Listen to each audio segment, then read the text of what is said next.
Good afternoon, everyone. I am Danijela Stojanovic, and I am an epidemiologist on the FDA Sentinel core team. Today, I will be giving a brief overview of the FDA Sentinel initiative. I have no conflicts of interest to disclose. Very briefly, I will be describing Sentinel's history and implementation, identify some key elements of Sentinel, and describe Sentinel's 3 centers. So starting with Sentinel's history and implementation. The U.S. Food and Drug Administration Sentinel Initiative is a long-term effort to support the FDA's identification and evaluation of medical product safety issues. The Sentinel system is an active surveillance system that uses pre-existing electronic healthcare data from multiple sources to assess use, safety, and effectiveness of regulated medical products. Sentinel was developed in response to a congressional mandate. The electronic healthcare data used by the FDA Sentinel system are maintained by a distributed network of data partners. These data are all structured into a common data model to allow for simultaneous querying at multiple sites. Queries are performed using predefined reusable querying tools that allow FDA investigators flexibility to adopt the tool using their parameters of choice. All data and tools undergo extensive quality assurance processes so that they're fit for use. In 2009, a couple of years after the Food and Drug Administration Amendments Act was passed, the Mini Sentinel pilot was launched with the goals of establishing the relationships and governance to support the system, building the distributed data network, and starting to develop analytic tools to enable data querying. The system continued to develop and mature over the next several years. And then at the 2016 Sentinel annual meeting, Dr. Janet Woodcock declared the Sentinel system to be a mature and fully operational system that the FDA had integrated into its regulatory process. The 2007 Food and Drug Administration Amendments Act directed the FDA to develop a post-market risk identification and analysis system that, in collaboration with external organizations, provided the FDA with access to various data sources containing electronic healthcare data. To ensure the system was developed in a timely manner, the Act created benchmarks that the FDA had to meet for the amount of data they could access over the subsequent years, and you see that at the bottom of the slide. In addition to mandating the creation of an active post-market risk identification and analysis system, or what we often refer to as ARIA, the FDA Amendments Act also gave the FDA authority to issue post-market requirements to sponsors as a condition of drug approval. These post-market requirements, or PMRs, are directly linked to Sentinel. Specifically, the law states that FDA must consider whether or not the active post-market risk identification and analysis system is sufficient to assess a safety concern. Only if the FDA determines that ARIA is not sufficient, may the FDA then issue a PMR to the sponsor of a regulated human drug product. In October 2019, FDA published a revised draft guidance on post-marketing studies and clinical trials. The guidance describes in more detail the link between Sentinel's ARIA system and the FDA authority to require a post-market study of a sponsor. The purpose of a post-market study may be to obtain more information about a known serious risk, a signal of a serious risk, or an unexpected serious risk when available data indicate the potential for a serious risk associated with the use of a drug. FDA can require applicants to conduct a post-marketing study only after determining that neither adverse event report data nor the ARIA system is sufficient for the stated purpose. The PMR guidance outlines FDA considerations in determining whether Sentinel's ARIA system is sufficient to study a serious risk. This slide shows the Sentinel initiative components. FDA Catalyst leverages the Sentinel infrastructure by using the relationships with the Sentinel data partners and supplementing their electronic healthcare data with data from interventions or interactions with health plan data partner members and/or providers. Since FDA Catalyst combines direct contact with health plan members and/or providers with data included in the Sentinel initiative, it can answer a wider range of questions than can be addressed by the Sentinel system data alone. The Center for Biologics Evaluation and Research, or CBER, houses another program under the Sentinel Initiative umbrella known as the Biologic Effectiveness and Safety Program, or BEST. BEST was launched in 2017 to expand and enhance CBER access to new data sources, methods, tools, expertise, and infrastructure to conduct surveillance and epidemiologic studies to assure the safety and effectiveness of biologic products, which include vaccines, blood and blood products, tissues, and advanced therapeutics. So this is our first knowledge check. The question is, the Sentinel initiative was developed in response to what legislative mandate? A, Food and Drug Administration Amendments Act of 2007.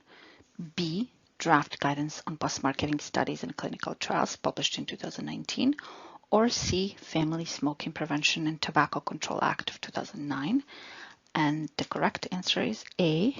And since this is pre-recorded, everyone got it correctly. And now we are moving to the second part of this presentation to describe some key elements of Sentinel. This slide shows 5 key elements of the Sentinel system, and in the next few slides I will discuss each one of them.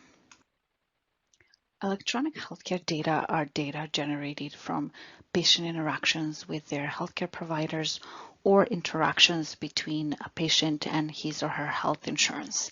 The primary source of data currently used in Sentinel is administrative claims data, which are collected and maintained by health insurers in order to provide reimbursement to providers for patients' medical encounters. Administrative claims data contain information on patient diagnosis, procedures, and prescription medications. And in addition to administrative claims data, Sentinel also contains or is working to obtain data from electronic health records and registries such as immunization, disease-based, and birth and death registries. This is a current snapshot of database statistics. We have over 310 million cumulative patient identifiers over 18 years. And I wanted to just show you some numbers, but as you can guess, these numbers increase every year. The Sentinel Common Data Model is a standard data structure that all Sentinel data partners use to transform their data into a standardized format. The Sentinel Common Data Model tables, as shown here, represent information for the data elements needed for Sentinel activities. Patient records link between tables by an encrypted unique patient identifier. Details of the latest version of the Sentinel Common Data Model and supporting documentation are provided on the sentinelinitiative.org website, and that link is provided in the resources slide at the end of this presentation. In our distributed data approach, data partners maintain physical and operational control over their electronic data at their sites. After data partners transform their data locally according to the common data model, they can execute standardized queries that run identically at each data partner's site. Data partners send summary results to the Sentinel Operations Center through a secure portal, and the Sentinel Operations Center aggregates data across data partners and provides the aggregated results to the FDA. This structure ensures that only the minimally necessary information is shared for each analysis and maintains both patient privacy and proprietary interest at each data partner. Allowing the data partners to control all uses and transfer of their data helps reduce the complexity of contracting and institutional agreements with the operations center and also it enables the FDA to receive aggregate data results from multiple organizations. The Sentinel system has expanded over time. The figure illustrates how the amount of data in the Sentinel's distributed database has grown over time, showing the cumulative number of unique patient identifiers in the database from 2010 onward. The growth in this graph represents both the changing composition of contributing data partners as well as increasing amount of data on patients from active data partners. Since the distributed database contains information from different data partners, patients who move between health plans included in the Sentinel distributed database may be represented by more than one patient identifier over time. As we mentioned, Sentinel uses predefined parameterized routine querying tools in the form of SAS programs to conduct medical product safety surveillance.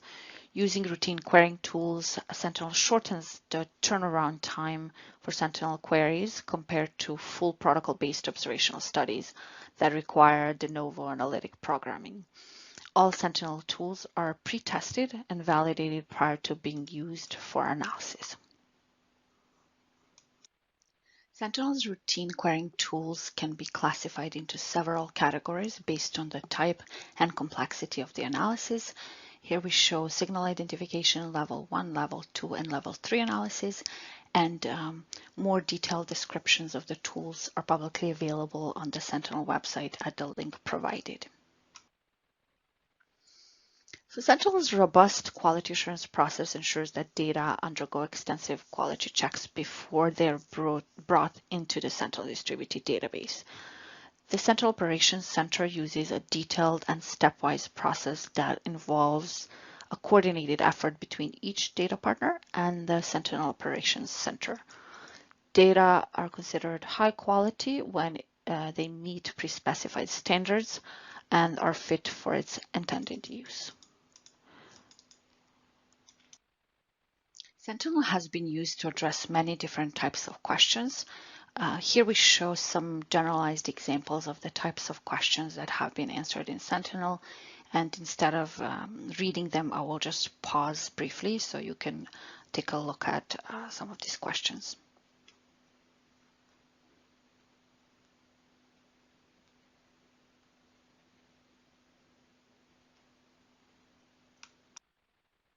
And now in the final part of this presentation, I will describe Sentinel's 3 centers. In January 2019, the FDA published a strategic plan for Sentinel outlining aims for the Sentinel initiative over the subsequent 5 years. First, FDA will maintain and expand the Sentinel system's foundation, including data, infrastructure, operations, and technology. Second, FDA will use the Sentinel system to broaden the use of real-world data for real-world evidence. This includes incorporating additional data sources, especially electronic health records. Third, Sentinel will augment its safety analysis capabilities with advances in data science and advanced analytics. Fourth, FDA will encourage external collaborators to participate in Sentinel's development, which will promote innovation to better meet the agency's scientific needs. And lastly, FDA will broaden scientific community to disseminate knowledge and advance regulatory science to pursue the vision of a national resource. In line with the goals from Sentinel's strategic plan, Sentinel's third 5-year contract establishes 3 distinct coordinating centers. These 3 centers are the Sentinel Operations Center, or SOC, the Innovation Center, or IC, and the Community Building and Outreach Center, or CBOC. These 3 centers will work together to advance Sentinel's capabilities and help the FDA meet its strategic aims.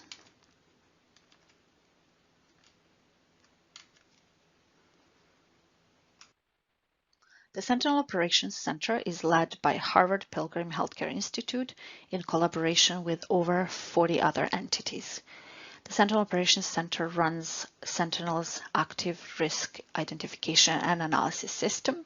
This involves maintaining and updating the key elements of Sentinel, including the data partner network, common data model, and routine querying tools. The SOC also works with the FDA to conduct regulatory analysis, evaluating the safety and effectiveness of medical products, and supports the FDA's commitment to transparency by posting ARIA analytic packages, results, and regulatory outcomes from these analyses. The SOC also leads work under FDA Catalyst, including studies that combine electronic healthcare data with direct interaction with patients or their providers. FDA Catalyst is expanding its portfolio to include demonstration projects using other real-world evidence, such as pragmatic trials. And finally, the SOC will expand the development of core infrastructure based on FDA's needs. This includes the integration of new data types and sources into the Sentinel distributed database and the incorporation of additional analytic tools that work in a distributed data environment. The Sentinel Operations Center's collaborating organizations include data partners who contribute different types of electronic healthcare data, as well as scientific partners who contribute methodologic and technical expertise. The Innovation Center is the second of Sentinel's centers and is also led by Harvard Pilgrim Healthcare Institute. The IC is made up of 4 cores, each with a different focus, including novel data sources, innovation in randomized trials and real-world evidence, advanced analytics, and informatics. The IC engages with academia, technology industry, and others to develop innovative methods to further advance Sentinel's capabilities. The IC focuses on the early phases of methods development, such as proof of concept projects. This is distinct from the Sentinel Operations Center role, which focuses on deploying new analysis tools for routine use.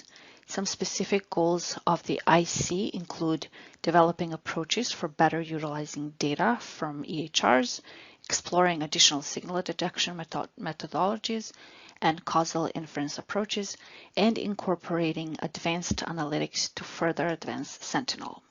Finally, the Innovation Center hosts an Innovation Day public meeting to engage Sentinel stakeholders and encourage communication with the scientific community. Each of the 4 Innovation Center cores focuses on a particular area of interest for Sentinel's development. The Novel Data Sources core is led by the Brigham and Women's Hospitals Division of Pharmacopidemiology and Pharmacoeconomics. The Randomized Trial and Real-World Evidence Innovation Core is led by Duke Clinical Research Institute. The Advanced Analytics Core is co-led by Kaiser Permanente Washington Health Research Institute and the University of Washington School of Public Health. The Informatics Core is led by Vanderbilt University Medical Center, Department of Biomedical Informatics.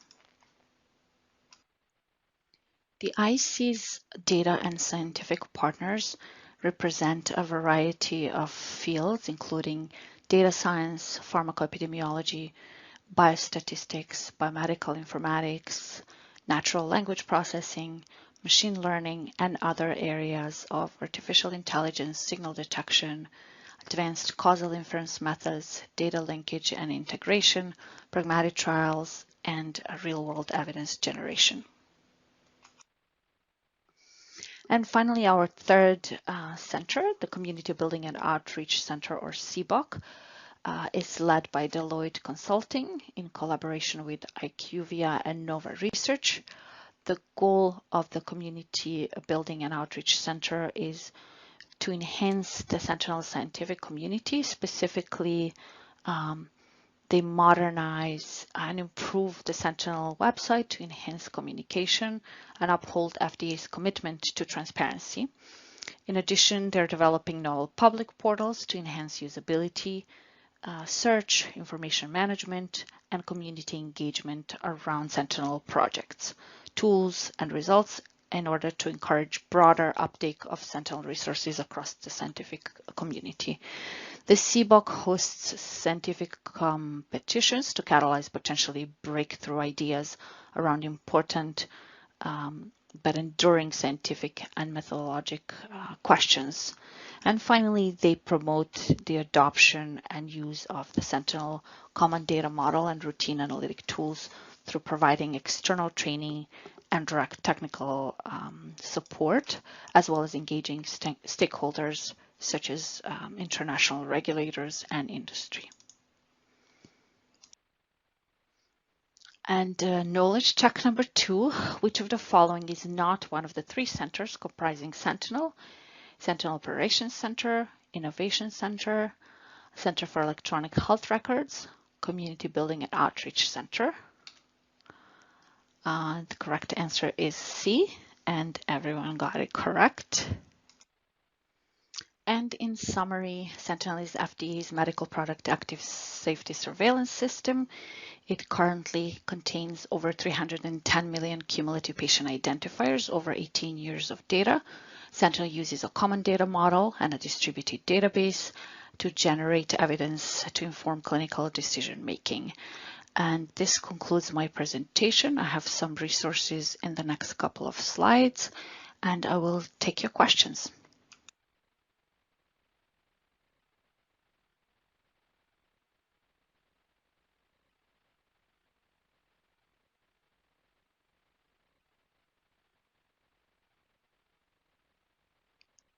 Hi everyone, I'm Commander Monica Muñoz with the FDA's Division of Pharmacovigilance.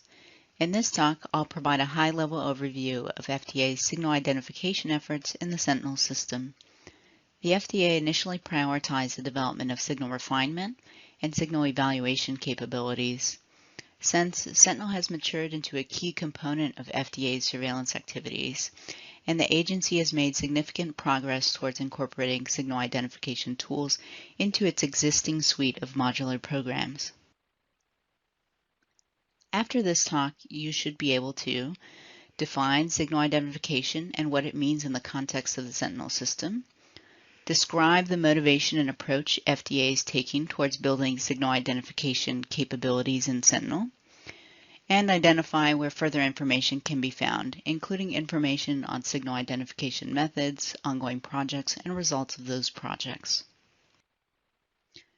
Signal identification in Sentinel is a process of systematically evaluating potential adverse events related to the use of medical products without pre-specifying an outcome of interest. These approaches may identify unexpected frequencies in a health outcome after product exposure, but they are not intended to establish a causal association. This is akin to data mining spontaneous reporting systems like FAIRS, where observations of outcomes beyond expected should be followed up by clinical review and/or safety studies like those Dr. Stojanovic described in the previous session. Traditionally, the FDA has relied on passive approaches to identify safety signals. There are a couple papers that highlight where we obtain much of our post-market safety data. The first is a look at all drug safety communications from 2007 to 2009. A drug safety communication is a specific tool used by the FDA to communicate important new and emerging safety information about marketed products to healthcare professionals and patients. In this evaluation, evidence sources from which each safety issue was derived were identified and characterized by compiling these sources cited in each drug safety communication. The authors found that over half of the drug safety communications were informed by spontaneous reports. Clinical trials and observational studies were the next most frequent sources. In a follow-up study, our colleagues looked at safety labeling changes that occurred in 2010.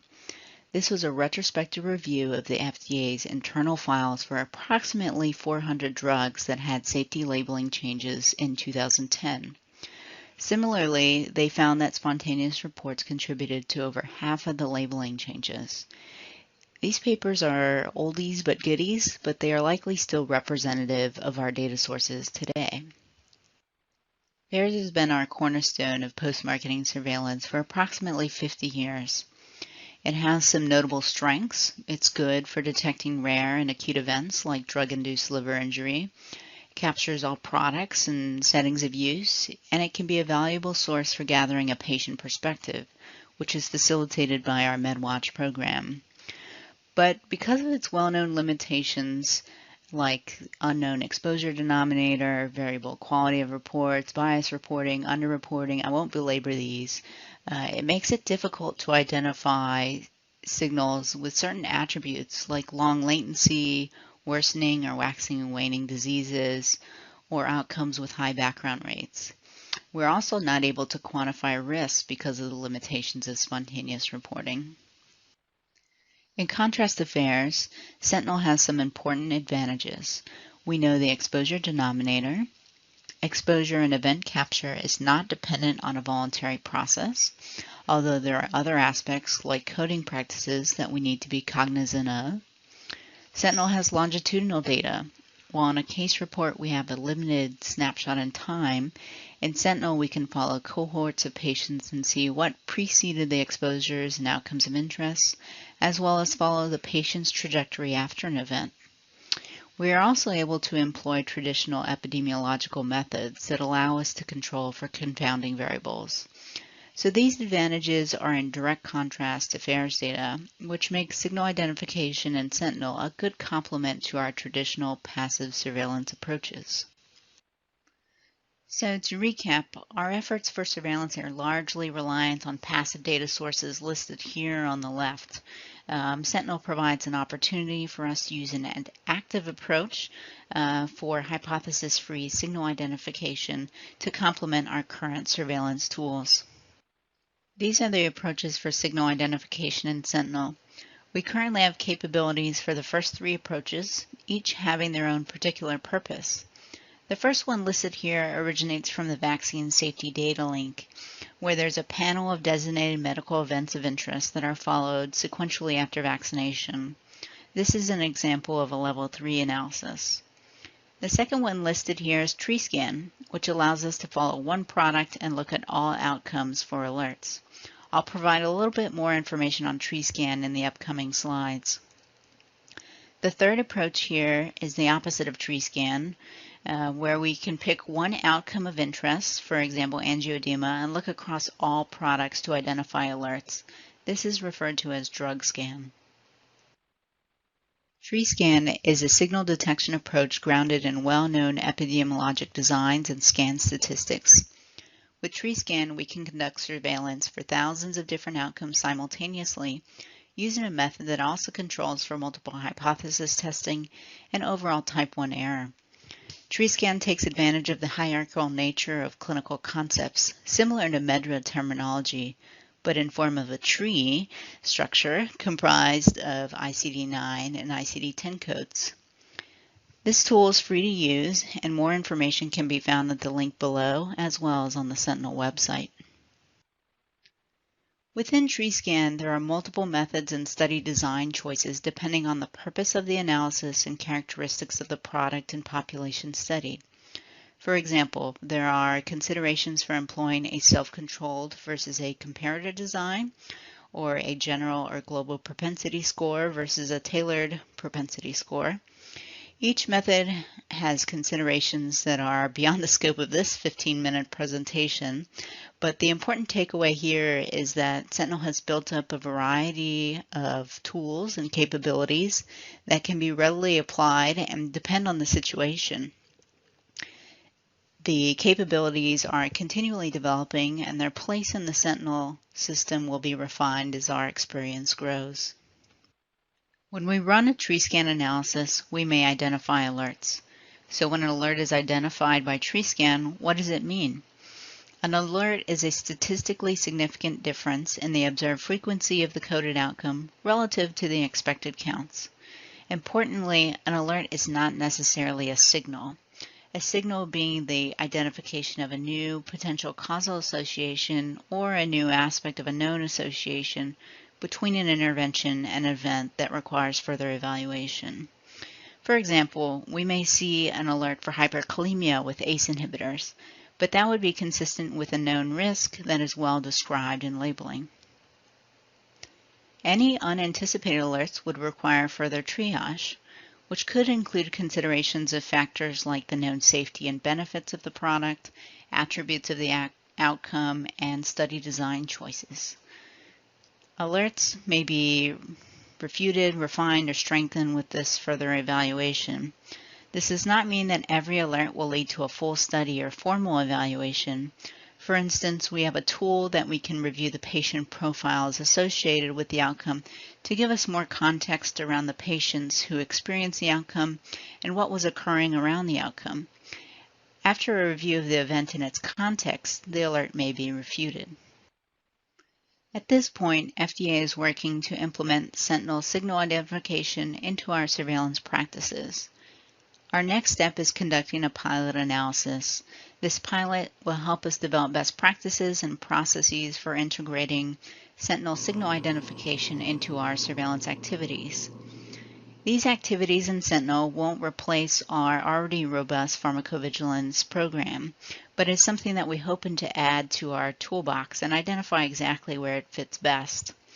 As we move forward, FDA will continue to communicate on its progress. Lastly, I want to direct you to the Sentinel Initiative website as a great resource for learning more about signal identification methods and the latest happenings. If you navigate to the website that's listed here on the slide, or even just Google Sentinel signal identification, you'll probably find yourself here, where you can see an overview of different techniques. There are frequently asked questions that are updated periodically. You will also find links to prior trainings and different public meetings where signal identification has been discussed. And you'll also be able to find ongoing and completed projects related to signal identification. And these are updated frequently. You can see their current status when they're posted, and if you can drill into them and see what the aims of the different projects are.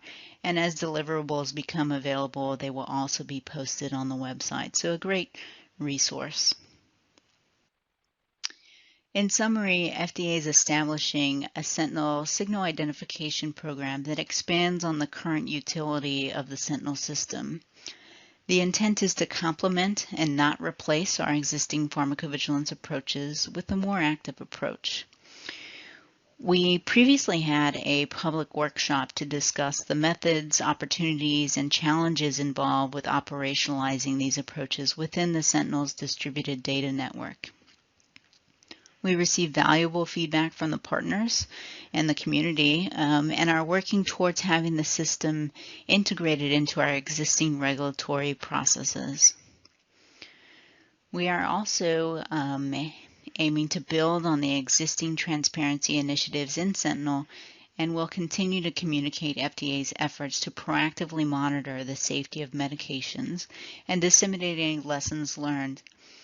With respect to signal identification, communications will balance the desire for transparency with the inherently preliminary nature of results from signal identification studies. Finally, FDA will continue to engage the community and work towards enhancing existing capabilities in the Sentinel system. You can keep a close tab on our progress via the Sentinel Initiative's website.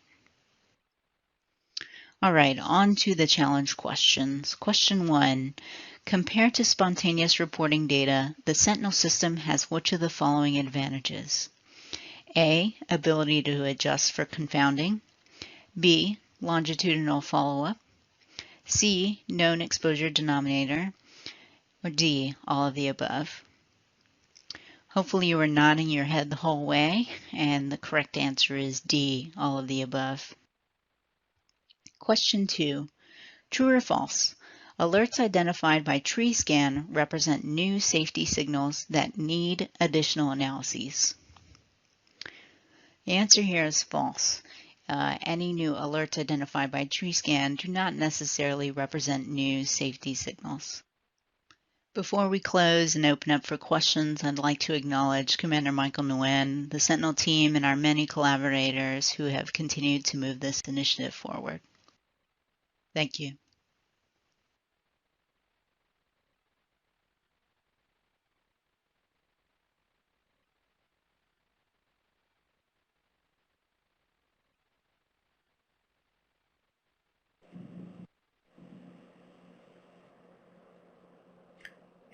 Thank you so much, Danijela and Monica, for your presentations. And to all of our participants, if you guys have questions, make sure you put them in the Q&A pod so we can go ahead and start answering them. Our first question is going to be for Monica. Will signal identification in Sentinel be done with every product in the future? That's a good question. I'd say that's probably not right around the corner. The capabilities and the data in Sentinel itself are continually expanding, and that includes the efficiency by which the analyses are actually done,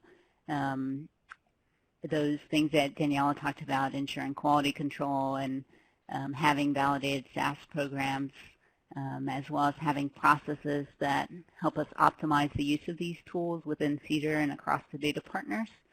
Danijela also talked about how Sentinel has evolved over time. The analyses that in the past required a lot of de novo programming and protocol development have been streamlined with the development of various modular programs. We also have standardized processes and just the general experience growth. And I expect the same would occur with the signal identification efforts. So our ability to do this with more products will grow over time and be informed by our experience in doing some of the pilot work. But thinking about this, if we could run an analysis on every product, we still have to think about where it adds value. I think a common theme in pharmacovigilance is we just have increasing amounts of data generally to process FAERS is a good example of that, and limited resources to evaluate it. There's also some data considerations here that we have to think about. When do you look at the data and when is it best to look again? And there's some research in the works around this question and a lot of other important questions around the methods that will help inform an approach that we'll take from both a practical perspective but also a scientific and statistical perspective. So as we learn through the pilot and the different ongoing research projects, we'll need to determine where it fits best into our portfolio of surveillance tools. Thanks for that question. Yeah, thank you for the answer. Very interesting work. Our next question is for Danijela. Is the Sentinel system available to many users, or is the data only available to FDA?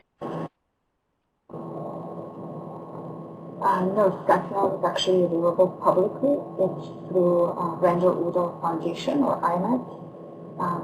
However, it does require an IRB, physical data research, and data partners can choose they can actively opt in to participate in each study.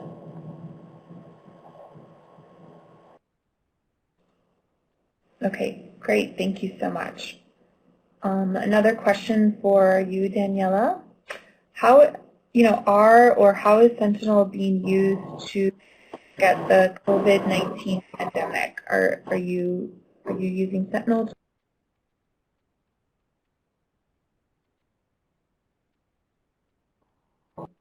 Related to the COVID-19 pandemic, there's some currently ongoing projects and other projects are planned.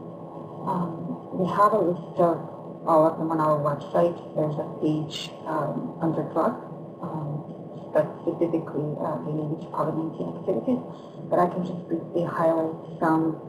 So the projects they include monitoring the use of the drug, describing the course of illness among hospitalized patients, and also evaluating the treatment impact of therapies used under real-world conditions. So some of them that are listed are genetics rapid querying, and the purpose of this project is to implement a system that allows us to rapidly query EHR data in response to COVID-19. We've been using it already but we have some other projects to be using genetics rapid querying as well. Another project is COVID-19 natural history. it involves, we're currently developing a protocol, but the goal is to identify multiple COVID-19 cohorts and support a variety of ongoing queries as well as subsequent inferential analysis that may come as a follow-up. Another project that we're doing is we are validating hospitalized COVID-19 patients from claims-based algorithms. So the goal is to conduct validation using diagnosis codes and identify these cases as well as validate algorithms using laboratory test values. And then we have some other projects that are related to various drugs as well as sedatives, drug use to assist with mechanical ventilation, thrombolytics, anticoagulants, opioids. So a lot of these are ongoing, and as I mentioned, you can look at more details on our website. Great, thank you. Very interesting. And our next question is for Monica. Monica, would you say that there is more weight given to signals from Sentinel or to spontaneous reporting? That's actually kind of hard to answer. Not a one-word answer, but I think this will boil back down to the strengths and weaknesses of each data source and how they relate to the particular alert or signal that was identified. A few well-documented cases of something like Stevens-Johnson syndrome, a very serious skin condition that are identified in a spontaneous reporting system like FAERS, may be sufficient to support a signal because of the rarity and severity and the underlying likelihood of a drug being causal. In contrast, it would be harder to identify a signal for a common event in a spontaneous reporting system, particularly if the drug is used in an already at-risk population for that event. For example, identifying an alert suggesting that there's an increased risk of myocardial infarction and drug use in an older population. It would be hard to identify or meaningfully interpret that signal in the FAERS data. I'm generalizing here, but that's probably hard to decipher. But the advantages of the data in Sentinel, really that ability to control for confounding factors, would probably lend greater credibility to an alert from Sentinel for that particular scenario. There's another layer to this question, which is not really like the weight in terms of the strength of evidence, but in the sense of where you spend your time and resources looking. Which source would identify the signal sooner, or is there some sort of hybrid approach that considers both data sources? This is another important question, and we have to prioritize resources accordingly to maximize our surveillance efforts. So it'll be a while before I can give you a really clear answer on this, and may not be able to. It probably will depend a lot on what alert you're looking at. Again, going back to the strengths and weaknesses of the data sources. So there's a lot to learn here, but each source will have its place, and spontaneous reporting system and its importance is not going to go away. Thanks. Okay, great. Thank you for that answer and explaining your thought process on that. And along those lines, so when FDA finds, again, this is for Monica, when FDA finds that there's an alert from the Sentinel signal analyses, how would they communicate that? And it's not clear if the person's talking about, would you communicate that to the sponsor, communicate it to the public, but what kind of a communication goes out from the agency when you identify a signal? So the approach that we're planning on taking will be consistent with how we communicate other signals from FAERS and other Sentinel analyses. These processes are in place for the ARIA system and the MedWatch program. At the public workshop we had about a year ago, we heard concern from the community about publishing alerts versus signals, given that alerts, are preliminary in nature, and that concern is valid. There's potential that an alert could be misinterpreted and an unintended consequence of either the patient or the provider discontinuing a therapy that's efficacious for them. So we have to balance, the communicating versus potentially having an unintended consequence. When you think about how we do data mining analyses on spontaneous reporting systems, we can see a lot of statistical alerts that are often not very interesting from a new safety information perspective. They're often known risks or reflect the treated disease or comorbidities or just artifacts of the data. So they're triaged using the same framework that Dr. Wu discussed in the prior session, and they're viewed in the context of what else we know in the available data. So this same process will occur with any alerts that we see in Sentinel. The other aspect of this is when we see alerts from data mining fairs, we can take a look under the hood, and what I mean by that is we're looking at the actual cases and the case narratives and seeing if there's something obvious, some obvious reason to explain the disproportional reporting. In Sentinel, there's a tool that's going to enable us to do that as well when we look at these TreeScan alerts. It's called PEPPERS, Patient Episode Profile Retrieval.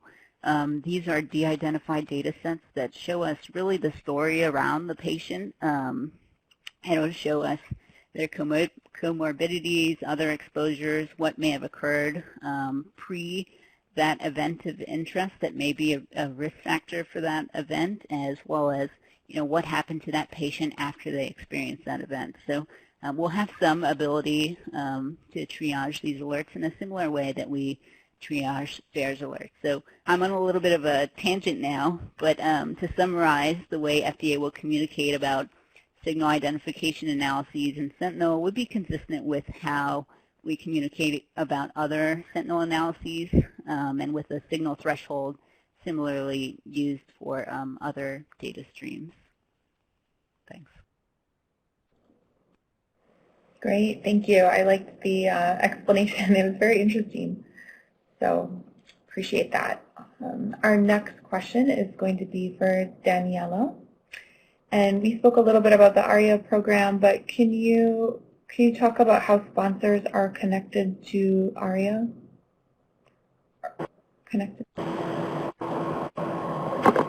Sure.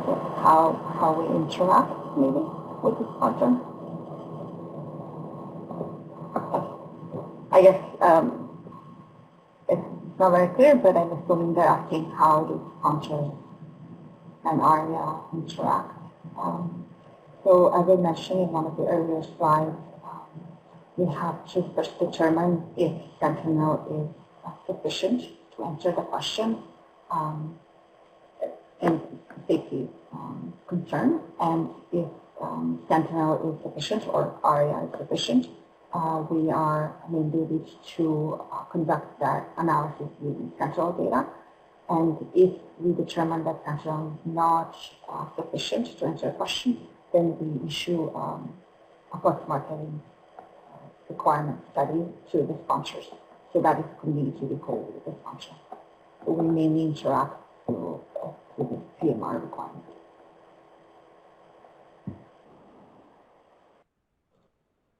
Okay, great. Thank you so much.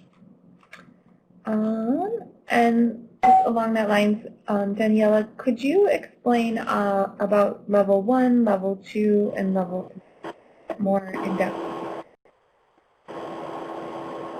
Sure. So we refer to different types of analyses as level 1, 2, and 3, and as you can guess, that level 1 is something that is a little more simple, and then as you go up in the numbers, the analysis become a little more complex. So L1 is usually our first step, and usually think of it as feasibility analysis.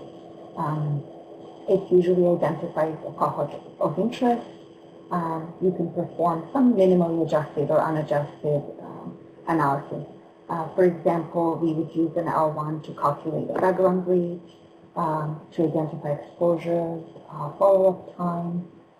You can characterize concomitant use with an L1, overlap between primary and secondary exposure. And then when you switch to an L2, it's a little more complex. So you have an option to adjust for compounding. And for example, you can identify exposures and follow-up time using propensity score matching. You can also, you could calculate effect estimates. You can use self-controlled risk interval design. So as you can see, it's a little bit more complex. And then level 3 is similar to level 2, but it has an additional part of sequential analysis. So it's part of a prospective sequential analysis.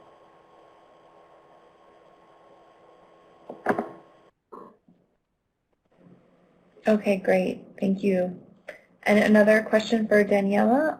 Can you talk about how the Sentinel differ from the surveillance with SBIA? Sure. So this is somewhat similar to what Monica was discussing earlier, comparing FAIRS and Sentinel. So we tend to think of them as they complement each other. Each one is good for addressing different types of questions, but we generally see signals emerge from FAIRS, and we use Sentinel to evaluate those signals. I guess that was just my addition to what Monica already discussed. But each one has its limitations and advantages, but we generally use Sentinel for further evaluation of the signal.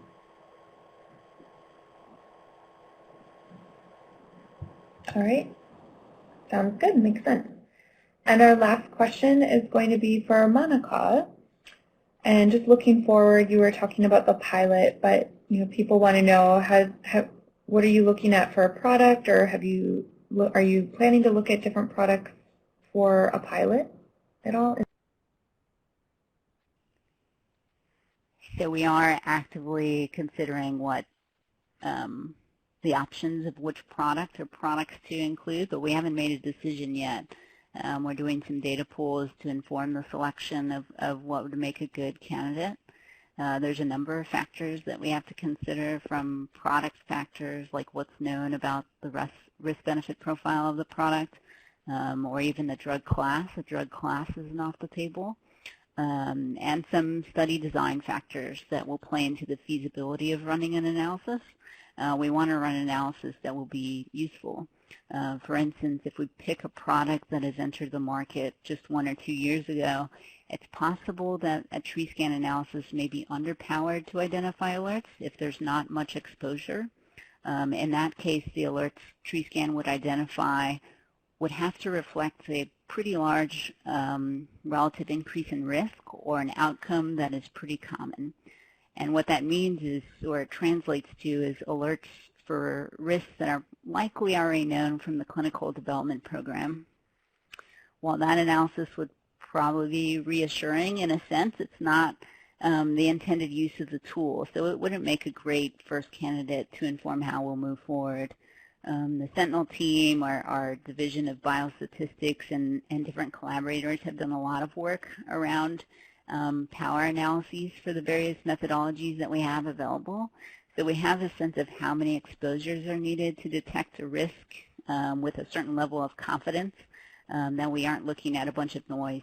And I think a lot of these papers are on the Sentinel website if you really want to get into the weeds of this.